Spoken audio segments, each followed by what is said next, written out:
Hey everybody, Jay Weidner here. Reality check's been a while. Want to let the world kind of settle down before I came back with my reality redux, I guess you could say, is what we're doing here. And I was just in northern Arizona, and the stark landscape of northern Arizona made me realize that I was witnessing the aftermath of a plasma event of some kind, and that's what these erosion patterns in Arizona and Utah, and I think it was from the strike that hit the Grand Canyon, because the Grand Canyon is and looks exactly like a lightning strike. So that got me thinking about Lichtenberg patterns that are all over the world. And I got on Google Earth and I looked in northern Arizona, where I just driven, and they're everywhere. Even though there's hardly any rain in northern Arizona, the Lichtenberg patterns around Highway 160, which goes to the Grand Canyon, they're everywhere. And it really got me thinking that there must be, here's what I'm thinking, that the Indian petroglyphs that are near that area, especially around Kayenta, Arizona, show a plasma event. We know from the work of Dr. Anthony Peralt, from his plasma work, what these plasma events look like. And then we have the Indian petroglyphs, the Native American petroglyphs, which show the same thing. Now, this also relates to the Cross of Henday and the work that I did on that, which is also detailing a plasma event. And the Cross of Henday was built in 1600, around 1600, in the middle of the last minimum. And so it was a warning about a future event, but also detailing a past event and saying these things come in cycles. And then I'm in Arizona, and I'm thinking about these. How long do these petroglyphs last? Is what I'm asking.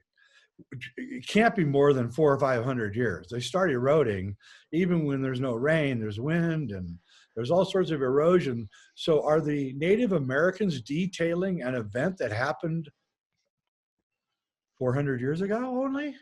And if so, then I mean, what the hell happened? Anyway, that's how I start my show out. I'm back with Howdie Mickoski. Hey, Howdie, how you doing? He's the author of a bunch of really good books. Let me see here. I have them listed. I wanted to make sure I talk about that before we begin. Where's my Chrome? There we are. So Howdie is the author of Exposing the Expositions, which is what got me started on this new route. He's also got Falling for Truth, which is really good. He's got audios of that going up on YouTube right now, and The Power of Then about Egypt, and really good stuff. And Howdie's actually the guy that got me started on this current thing where, I'd heard Nick Bostrom, the Swedish physicist, talking about the simulation and how we are approaching the technology right now. We're very close, if we're not there already, of being able to create a simulation. So therefore, we know it's possible to create a simulation. So therefore, the question becomes, are we a simulation?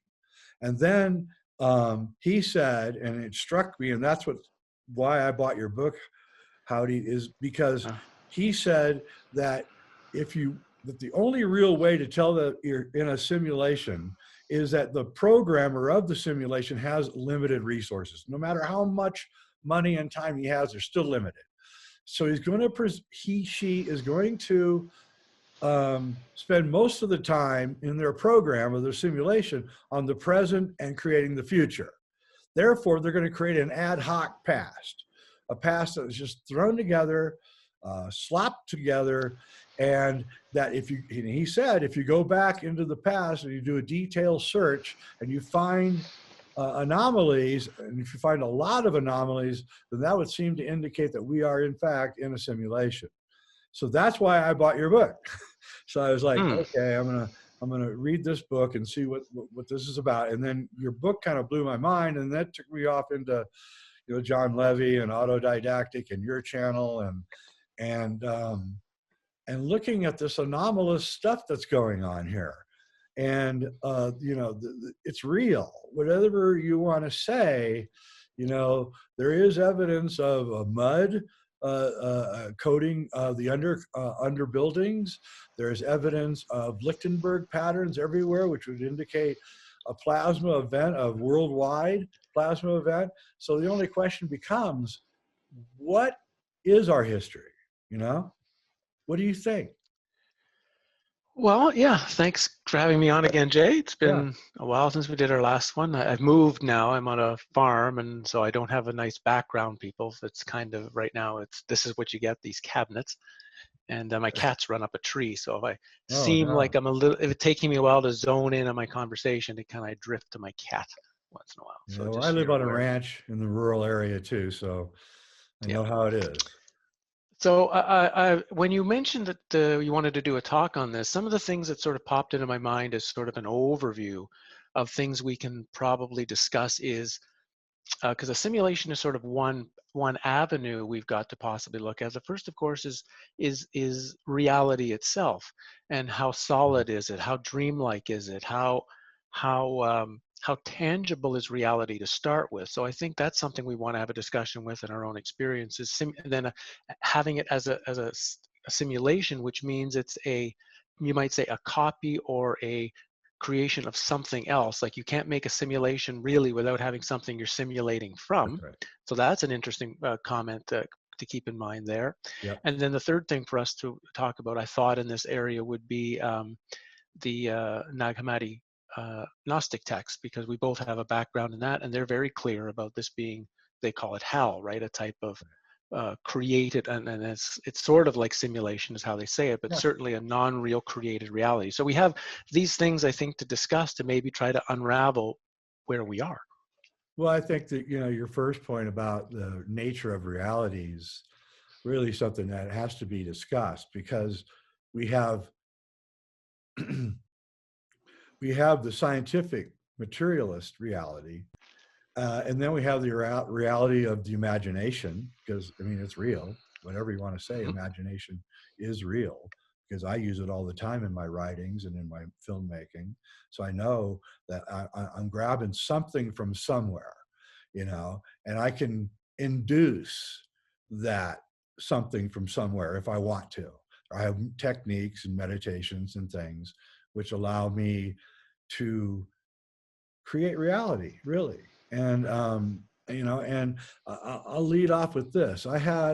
He's now dead, a friend a long time ago when I was in my early 30s, and he was a billionaire.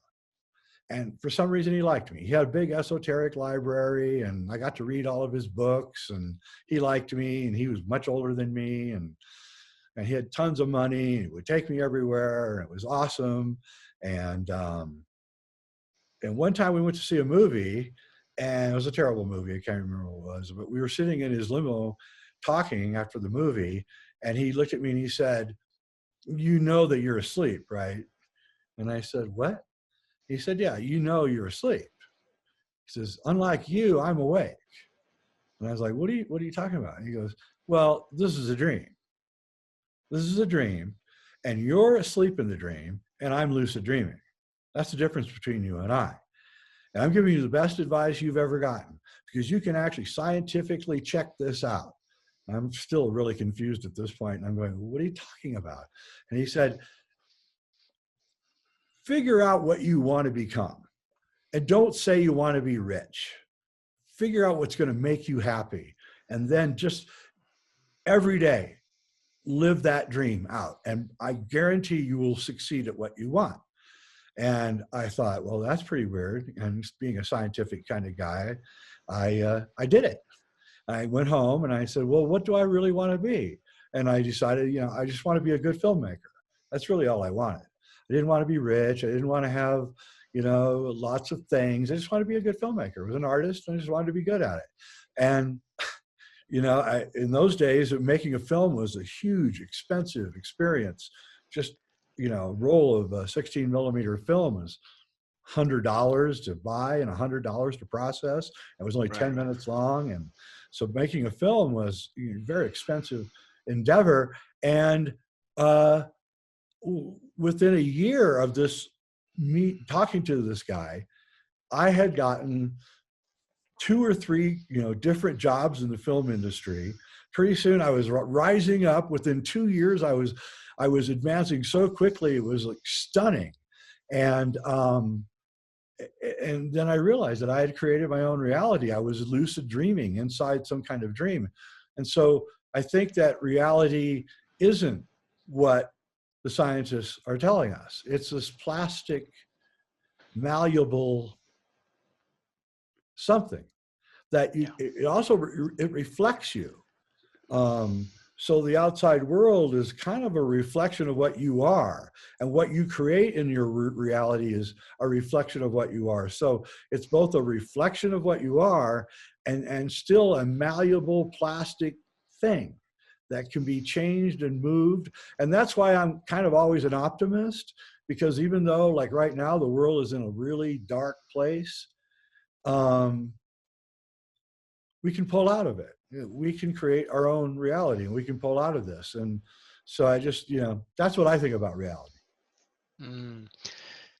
Yeah, about 20 years ago, when I was beginning my own research and starting to work on myself, one of the things I wanted to test was reality.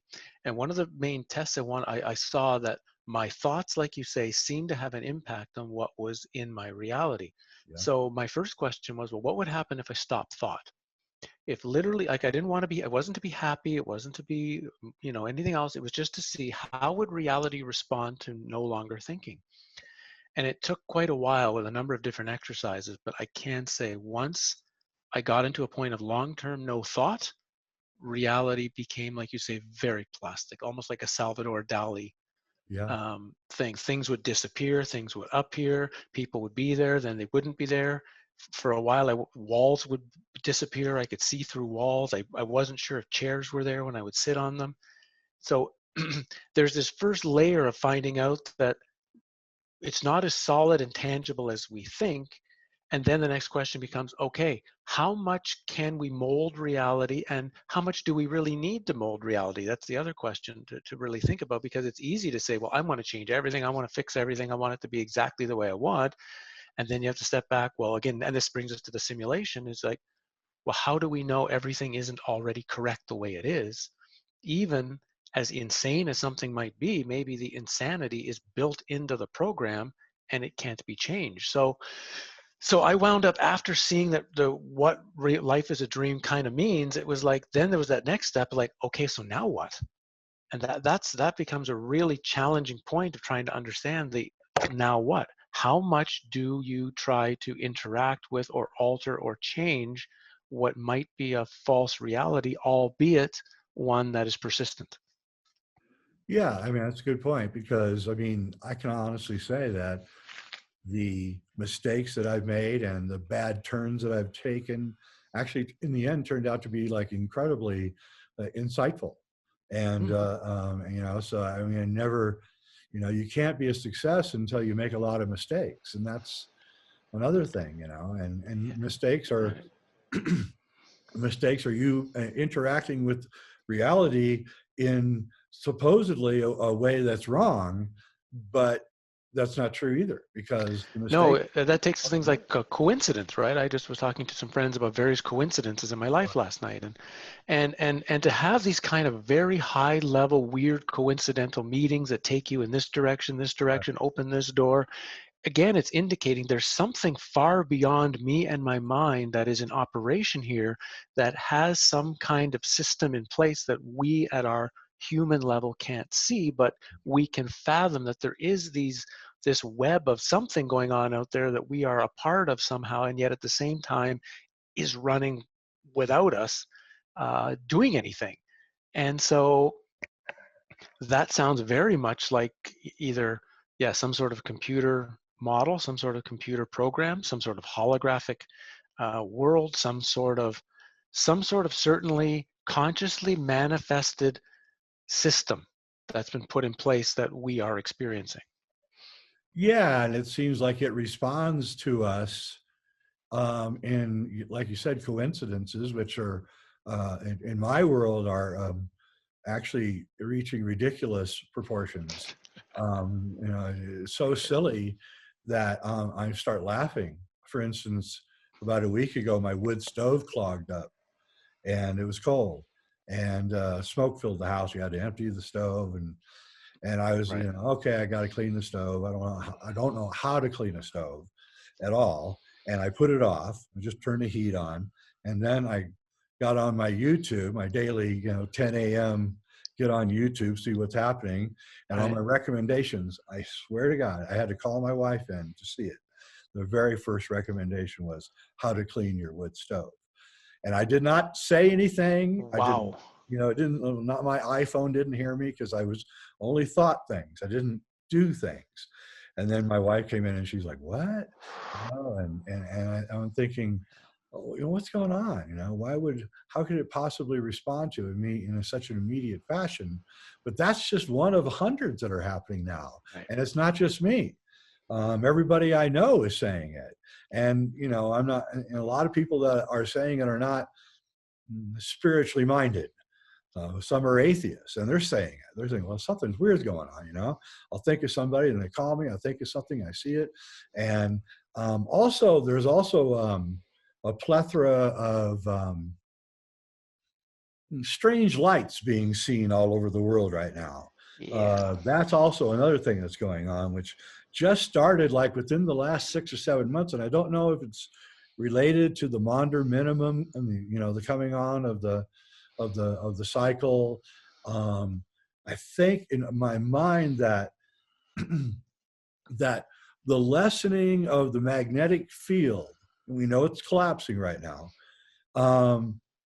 is stopping the fog. The fog that we had before was, I think, was caused by the high electrical magnetic field.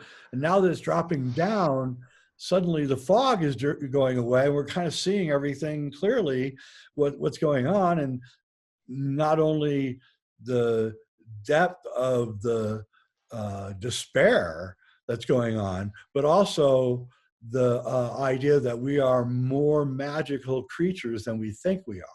And I think Right. that all this is working together right now at this time. That's why it's so important to talk about these things, because there's so many people that are in the dark right now and they don't have to be. It's something for sure is going on right now. We're living history as we speak, like something that 100 years from now will be talked about potentially. We're in it. We're in it right now. And one thing that leads to the potentiality of a simulation for me is something you mentioned, and that is these recurrent cycles. Yep. Because if something is very cyclical and very on the cycle, not like it kind of varies, well, it's 500 this time, it's 200 that time. If it's something that cycles really, really clearly, then that's an indication that something has to be almost like computerly set up to otherwise, if it was left on its own, there still might be a cycle, but it will vary. There will be quite a variance. It'll still come, but it'll be different. But to have linked continuous cycles, to me, indicate that's planned. Like that's Yeah. just not random, that's planned. Yeah, I would agree with that. And the fact that, it seems like every 400 years we go into this, Maunder minimum, Right. it is striking that it's like right on time and that the elites are planning events around it. And clearly they are. Clearly the Great Reset was planned around the fact that we're going into this minimum. So they know it, we know it, and you're right. It's just too exact. Only machines are this exact. Yeah, like even take a look at the precessional cycle. That what seems to be bang on 25,000 years, as far as we know, it'll always be that way. Well, how do you get something that precise by random? You don't. And Yeah, so you really have to live in nature to really realize how random nature is, and it's not a machine. no, now I know you've studied it longer than I have, so maybe you can give the viewers, how do you understand the Gnostic concept? How? that particular word that they use, how would you define that word for the viewers? Which word? I didn't hear it. HAL, H-A-L. Oh, hell The yeah. word that often becomes like just said a simulation or archon created reality or something. How would you Yeah. describe it? Yeah, it's very interesting, of course, because Kubrick chose that name for the Yeah, simulated, the computer, the AI computer right, that, tries to destroy the astronauts in 2001. right, But, and he always claimed that it wasn't based on IBM. H follows I and A, of course. right. But, it was a joke. And I think Arthur C. Clarke was a Gnostic. I don't know if he, I think he must have studied it because Childhood's End came out in 1953. The Gnostic texts were discovered in 47. Yep. Most of them had been translated by 53. He was probably in on it. He knew everybody. So, I truly believe that 2001 was Kubrick trying to make Childhood's End. He just didn't have the special effects and things that he could do it. So he did a kind of a reduced down version and he wanted to throw the AI in. But yeah, so the Gnostics think that that we live in a realm, and the realm is controlled by a demiurge who is like the programmer. He's a fake god. And the Gnostics were the closest to really describing the fact that we were living in some kind of simulation. They didn't know how to describe it. They didn't have computers, but they're used, like you were talking about, coincidence and noticing synchronicities around them and realizing that there was some kind of something else going on here that that was really important and we weren't paying attention to it. And so they came up with this idea through intuition that there were spiritual entities called archons who latch on to people and begin to control them. And I'll never forget, I was reading the Nag Hammadi, and I was also reading, I think it was Snakes in Suits by Dr. Robert Hare, which is a book about psychopaths. And I always have 10 books going at once. I never have just one book going. So I'm reading 10 books at once all the time. And I was reading these two books at the same time. And I got to the description in Nag Hammadi of the archons. At the same time, I was reading Dr. Robert Hare's description of psychopaths. And I went, holy, moly, this is like, the archons are psychopaths. Psychopaths Right. are humans that have been parasites that latch onto them. And that's why you can't deal with the psychopath. It's impossible to deal with. You just run. Don't think you can negotiate. Don't think you can be friends or anything. Once you discover that somebody's a psychopath and you realize that they're archon infested, you have only one choice, and that's to run. And we now know that, the politicians especially, but also the people in the movie business and probably the military are all archon-infested psychopaths, and that we're being run by them. And that this world was designed, the architecture of this world was designed by the archons, and they haven't been in control for very long. It's only been maybe a couple hundred years that the archons have been in control, and we've let them be in control. And everything that is, almost everything in our culture is designed by the archons now. So that's why, people like me and John Levy and probably you escape into the past, because at least that's something we can understand a little bit. But Right. the present is almost impossible to understand unless you finally decide that this world is run by insane psychopaths who don't care a damn about the future of anything. Animals, plants, humans. That's my only conclusion. And that's why I drifted towards the Gnostic texts, to help me understand how to deal with this reality. And the Buddha, the Buddha also saw this. And he said, what the hell, what the hell, right? And then after seeing the pain and suffering that we were going through, he reached the conclusion that, you know what, I'm just going to sit under a tree. That's it. I'm done. And that's kind of his recipe for how to live through this. This is just screw it, you know. And that's pretty much what I do. Is I just go sit under a tree and play my flute. And and you know, I think that all the great teachers, even Jesus, was trying to tell us about this. And of course, the early Gnostics thought that Jesus, they believed in Jesus, and they thought that Jesus had come here to warn us that the demiurge was not to be followed, that you're not to, and that the only way to deal with the archons is to forgive them and to kill them with love. And that was his message.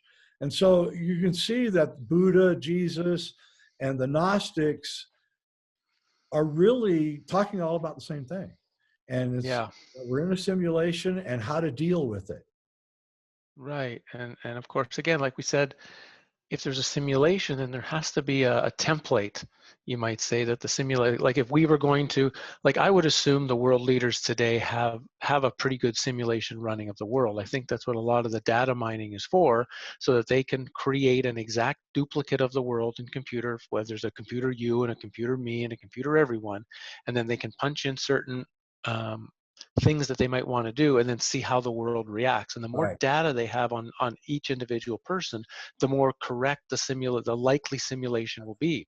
So it's yeah, so for me, the simulation that probably exists is a testing place to fire off, oh, if we do this, what happens? If we do this, what happens? So that would mean, if that's true for us, then we could be part of really what is millions of simulated worlds, of which we just happen to be present in this particular one, and this particular one goes through one kind of test that we are going, and then of course this links to the idea of, well, what you might call parallel realities, because I've had the experience of seeing a parallel being of me die at a different time, so I know there's at least more than one of me. I've seen that person's death, my death, in a different realm.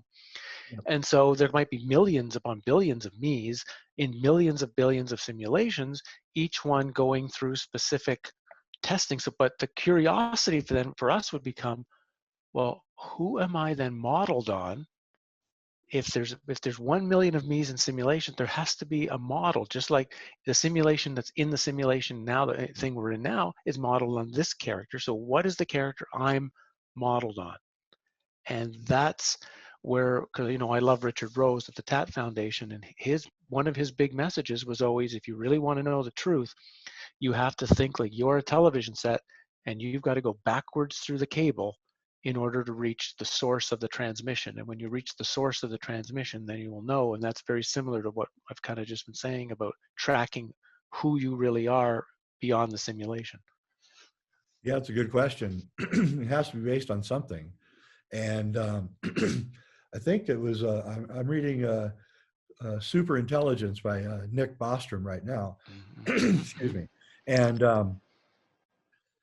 he even talks about how the program could be created so that, you know, you wouldn't have to create the entire reality.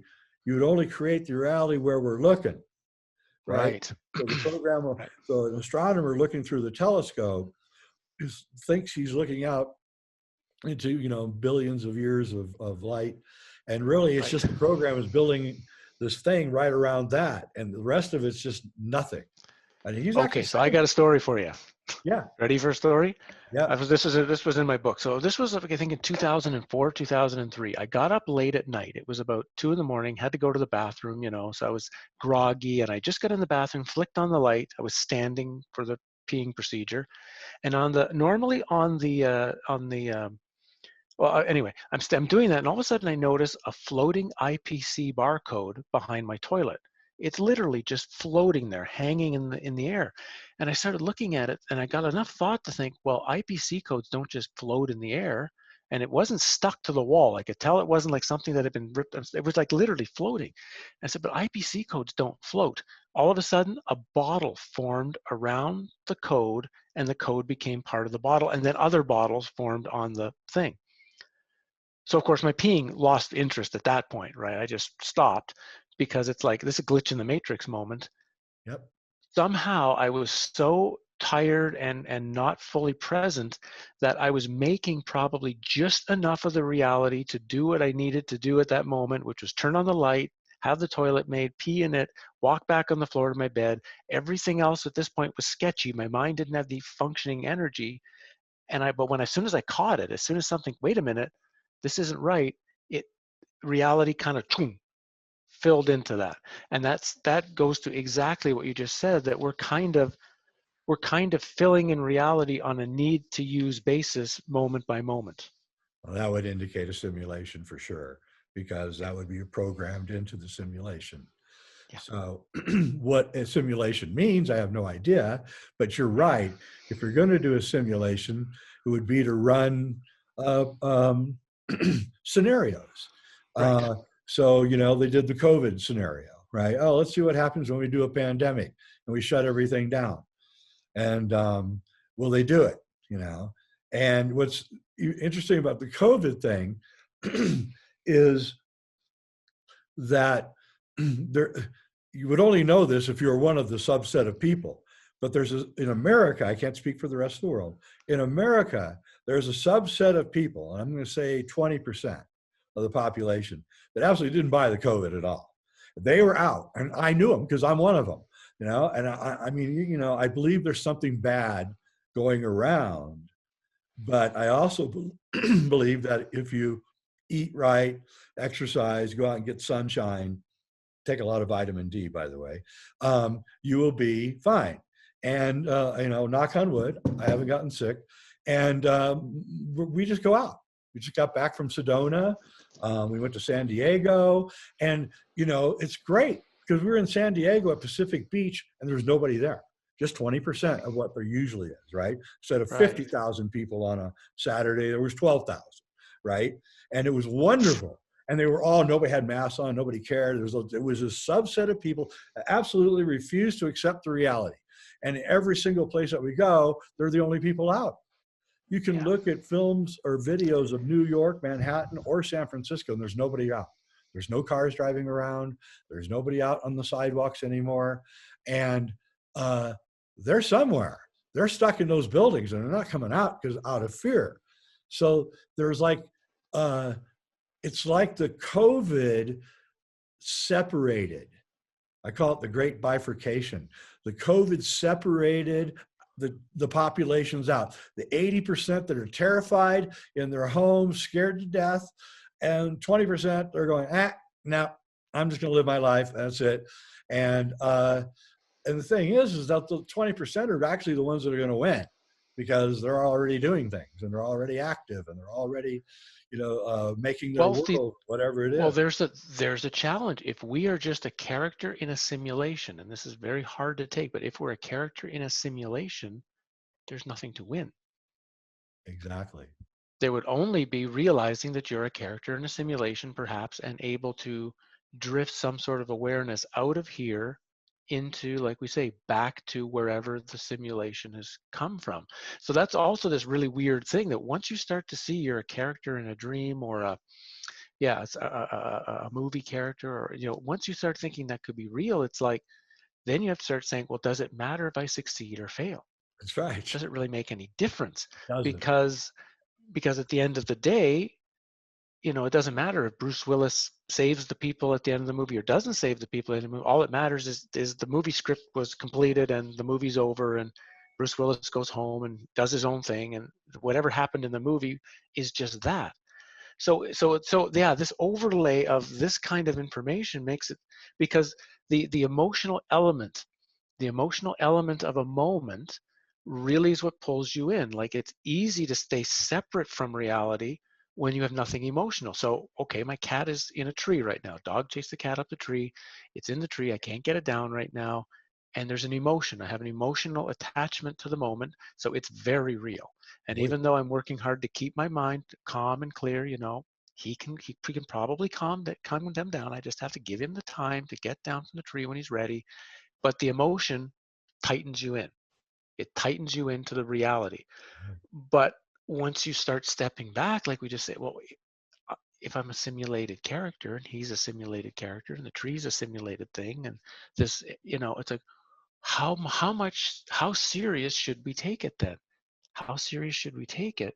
Not to not take it seriously at all. This idea of the Buddha where he just said, oh, I'm just going to sit on the tree and screw it. And on the other side is taking everything 100% seriously. Where's this middle ground, this gap of 1 foot in, 1 foot out, where you have this combination of two types of interaction with reality? That's really, really great way to put it, where you really, that's actually how you have to deal with it. You have to realize that, yeah, I have a personal stake in what's going on. But at the same time, hey, we all die.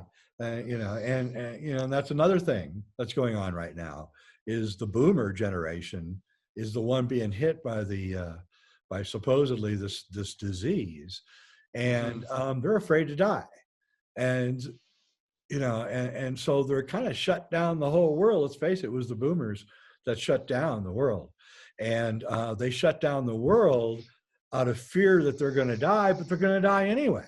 So it's like, you're going to destroy the lives of everybody that's younger than you because you're so afraid of dying, and it's just like, I guess I've faced death many times, so I don't really, I don't want to die and I don't want to suffer, but at the same time, I know my death is inevitable, and I'm ready for it. And if there is a God, I've got about 1,000 questions for him. But other than that, I agree with you. It's you're in a Native Americans have a word for it. It's where you're in but two worlds at the same time. Okay. Get the name of what there's a term that they have, like between two worlds. You're always in between two worlds. One is this right, ongoing dreamlike fantasy, and the other one is, I've got to get enough money to buy food, right? Yeah. And another thing that is really causes us to fall into the idea that everything is real is money. Money causes us to keep a foot in the solid reality more than we should. And so, the pursuit of money means the pursuit of that reality that they've built.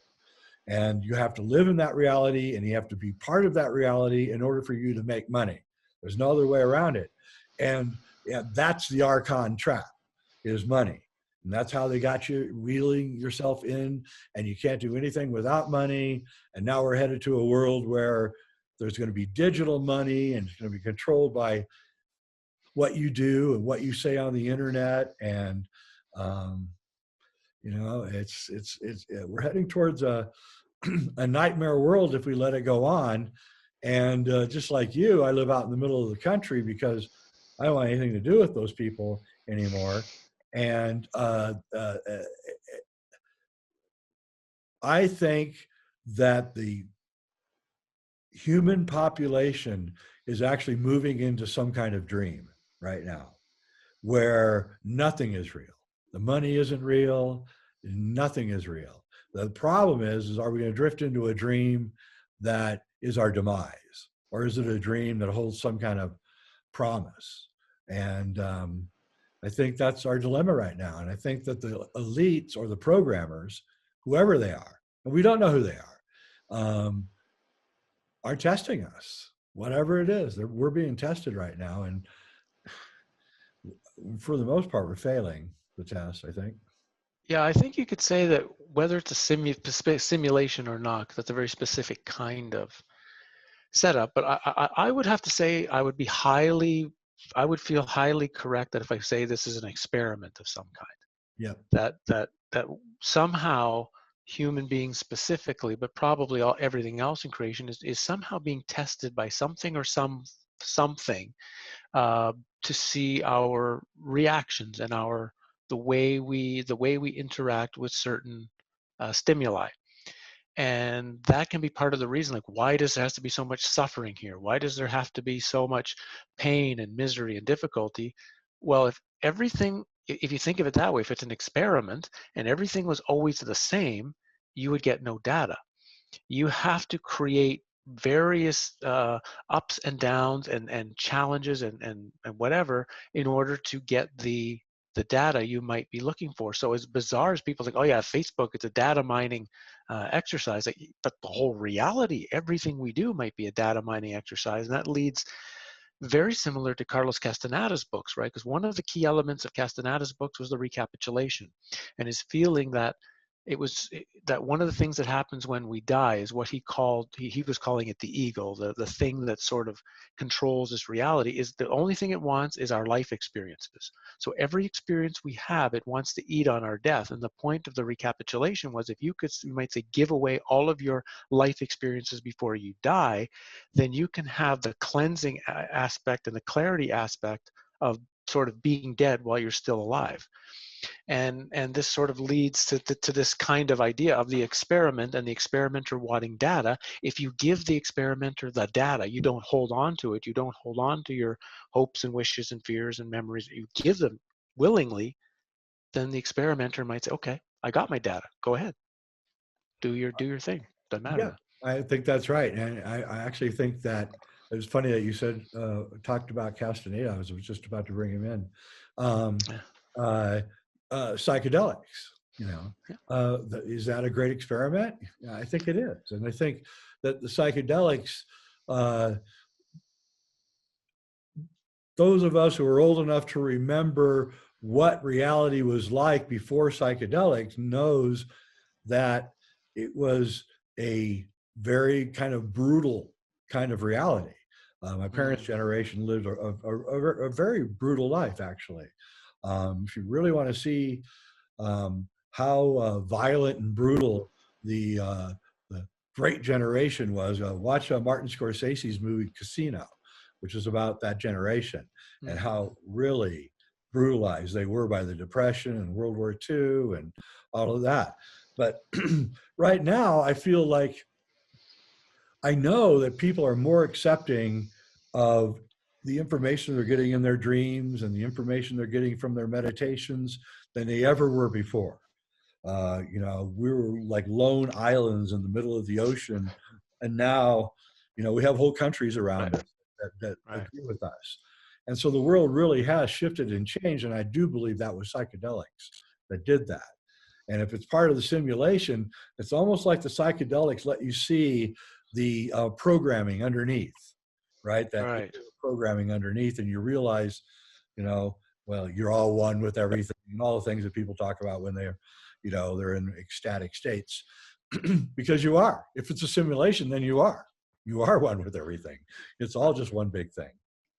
And there seems to be, and this is where some of the movies come in really clearly for me, is that even though this may be like a locked system or a looping system or some type of controlled simulation, the movies tend to indicate, and my own personal experience, that there's an outside force that's somehow part of it or attempting to be part of it, that tries to like be God pointing into the finger. And as long as you point the finger back to God, you have the opportunity to break the bubble a bit. That would be David and Jennifer in the movie Pleasantville, right? They show up in Oh Pleasantville, yeah. and just their appearance there begins to change the entire locked society. Sylvia in the Truman Show, she was the one outside force that got to him, that got Truman all of a sudden questioning his reality. So, uh, or the tech support guy in Vanilla Sky, this outside force that for some reason brings information to you might say the asleep, unknowing characters, and gives them the opportunity to say,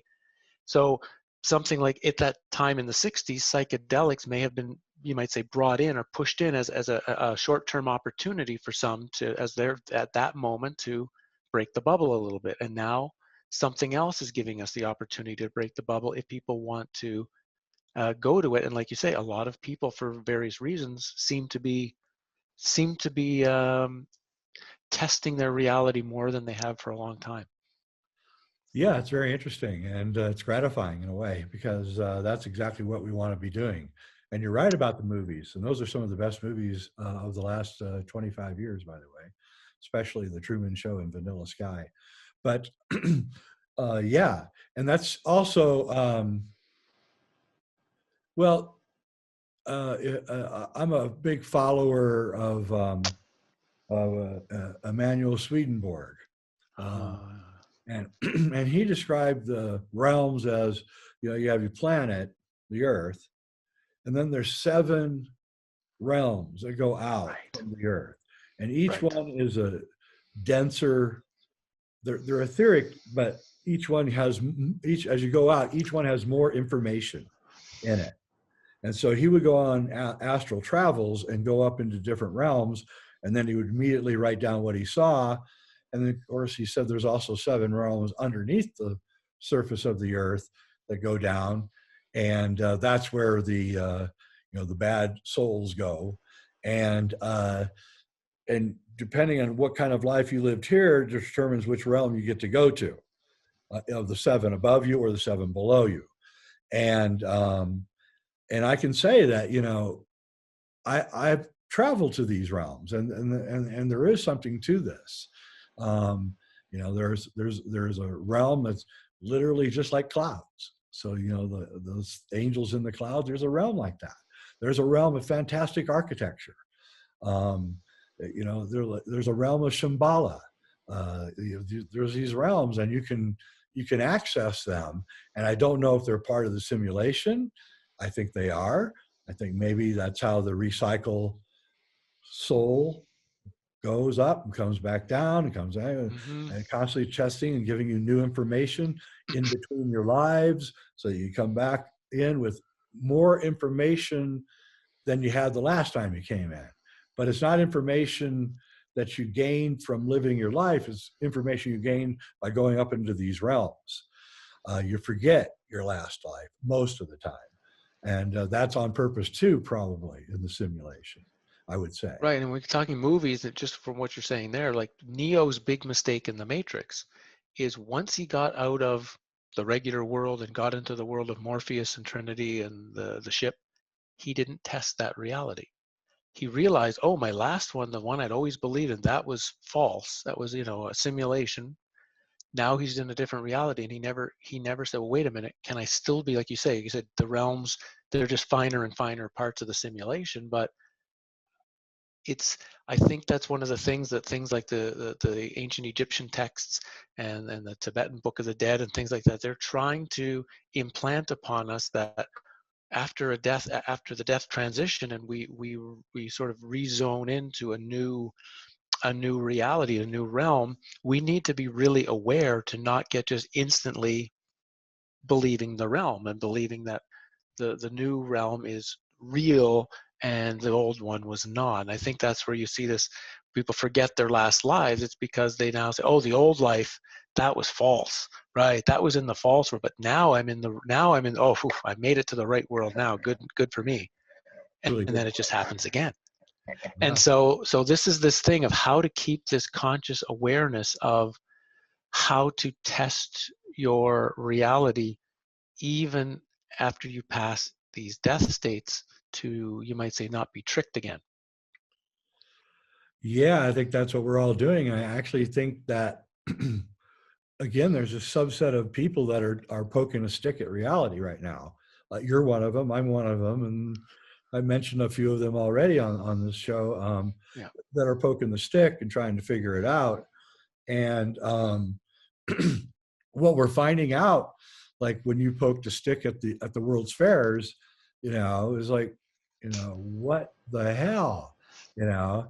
And you sent me off on this thing where I started looking into my hometown World Fair in Omaha in 1898, and you know, I'm reading all this history because I don't know any of the history.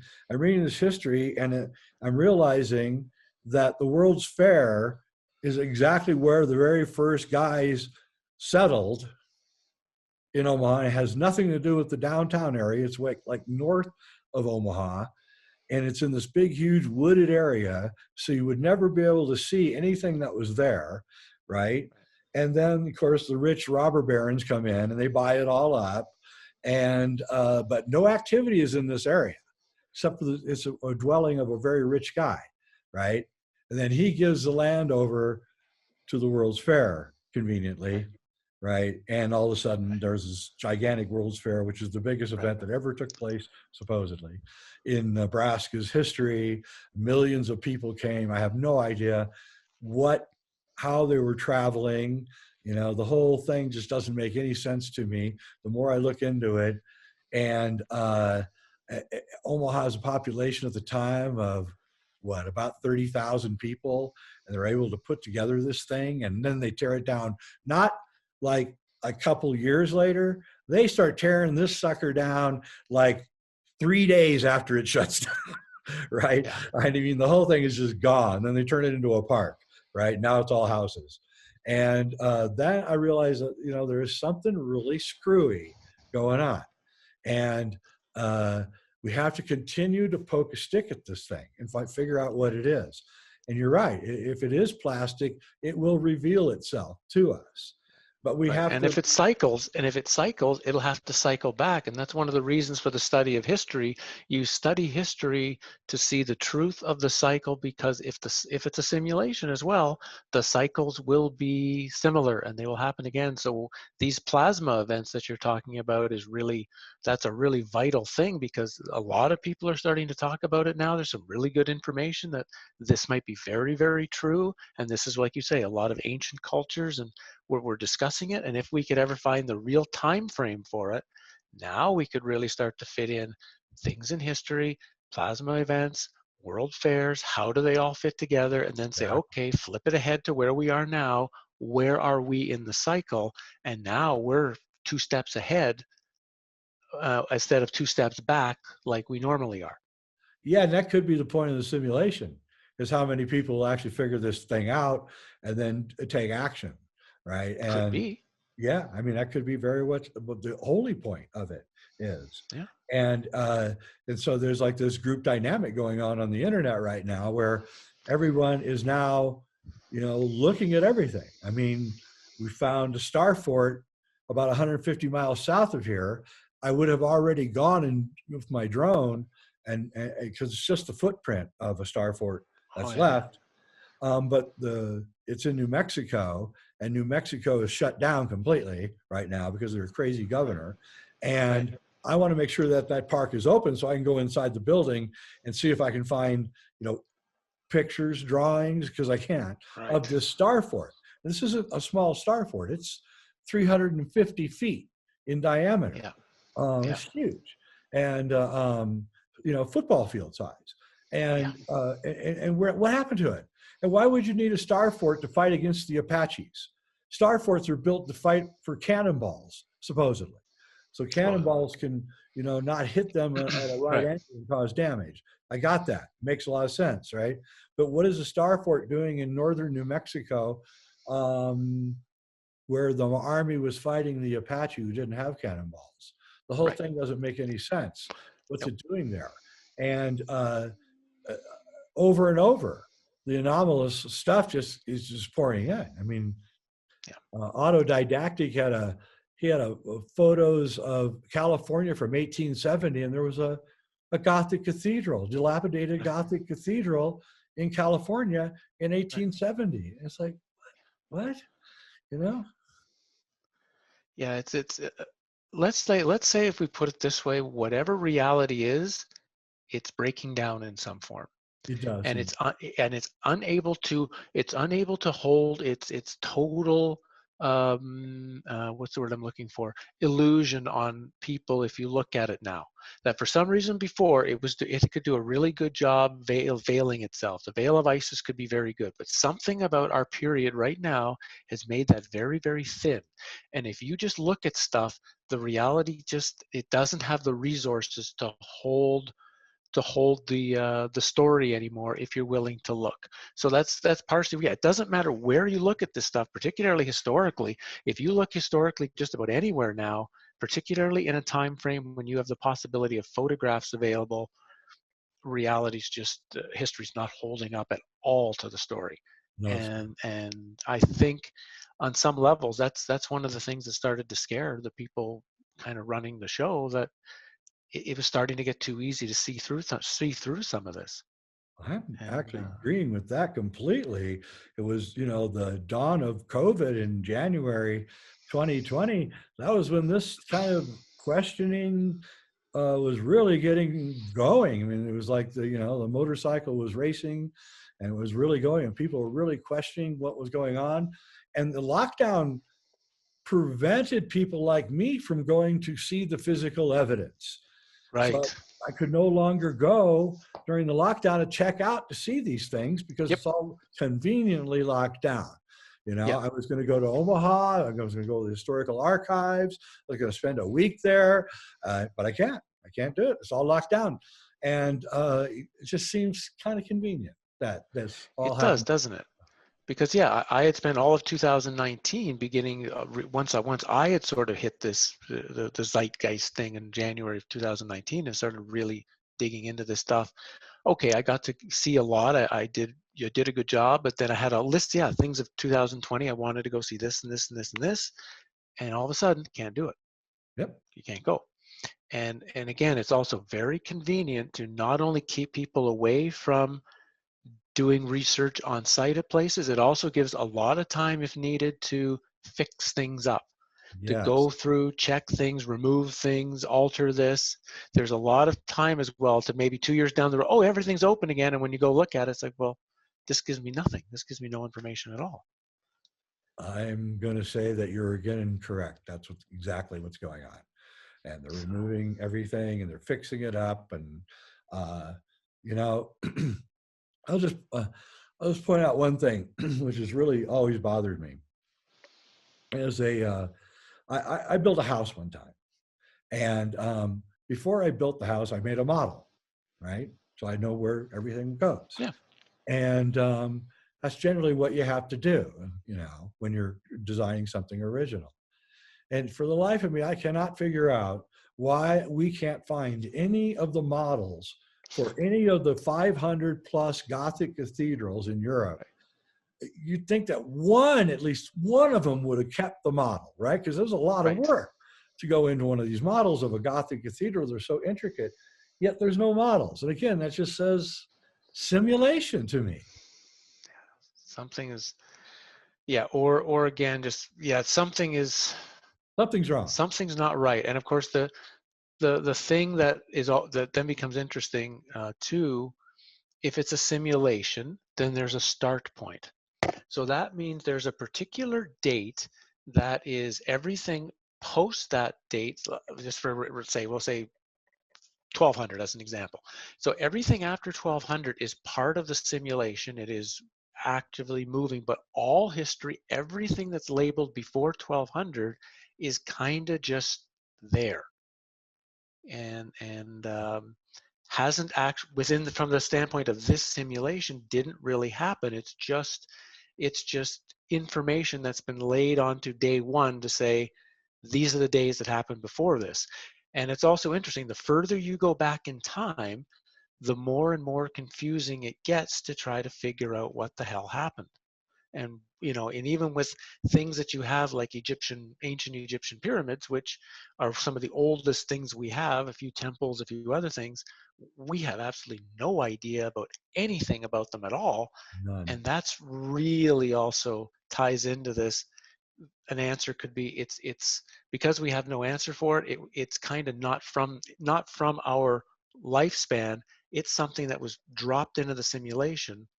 And to understand that fully, you would actually for sure have to get out of the simulation to the original reality and see, okay, what are Egyptian pyramids in this reality? And then you could actually come back into the simulation and know what you're doing. So bizarrely, studying them in the simulation won't tell you very much, No. because they're not a part of our you might say our simulated experience. They're just there. There's the scenery.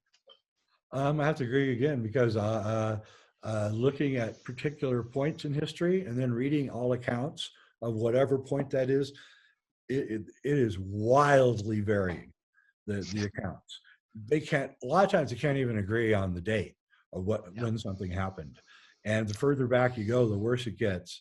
Yep. And of course, we know Anatoly Fomenko did astronomy readings on certain events like the Peloponnesian War, and they recorded solar eclipse during the Peloponnesian War. And then when he looked on the astronomy software, there was no solar eclipse during the Peloponnesian War.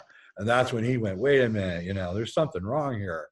And, that was a brilliant move that he made, because he poked a stick at the reality and made it Yeah. reveal itself. And I highly recommend his books. I think they're free on Amazon Prime. So Fomenko, Fomenko. Yeah. Interesting guy.